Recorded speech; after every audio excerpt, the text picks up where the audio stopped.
பெண் அமைச்சருக்கு கொஞ்சம் அடக்கமும் பணிவும் வேண்டுமென மத்திய அமைச்சர் நிர்மலா சீதாராமனை காங்கிரஸ் மூத்த தலைவர் EVKS இளங்கோவன் விமர்சித்துள்ளார். ஈரோட்டில் பெரியார் அண்ணா நினைவகத்தில் உள்ள பெரியார் சிலைக்கு மரியாதை செலுத்திய பின்னர் அவர் இவ்வாறு பேசினார்.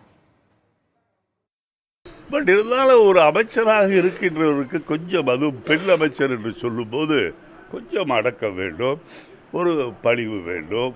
அது எதுவுமே இல்லாமல் இந்த அம்மையார் பாட்டுக்கு, அதுவும் அவர் பணிவாக எழுந்து அந்த அம்மையாருக்கு மன்னிப்பு சொல்கின்றார் என்று நினைக்கின்றேன்.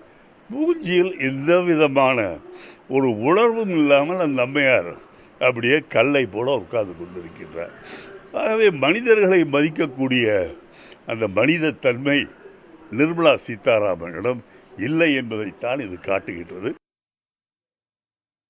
இதனிடையே EVKS இளங்கோவன் குறித்து ராஜாவும் கடுமையாக விமர்சனம் செய்துள்ளார். கோவையில் பேசிய அவர் EVKS இளங்கோவனுக்கு நாவடக்கம் தேவை என்று தெரிவித்தார்.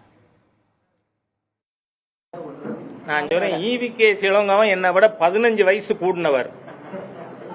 வெக்கமே கிடையாதா அவருக்கு? ஈபேரா குடும்பம்னா அவர் இப்படியும் இருப்பாரா? என்ன பேச்சுங்க?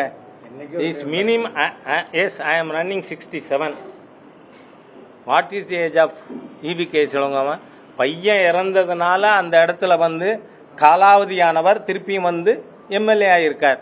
இவர் என்னையெல்லாம் பேசலாமா? கொஞ்சம் அவங்க மாதிரி இருக்கிறவங்க வாயை மூடிக்கிட்டு இருக்கிறது நல்லது. இல்லைன்னா they will be தரோலி exposed. Okay, thank you.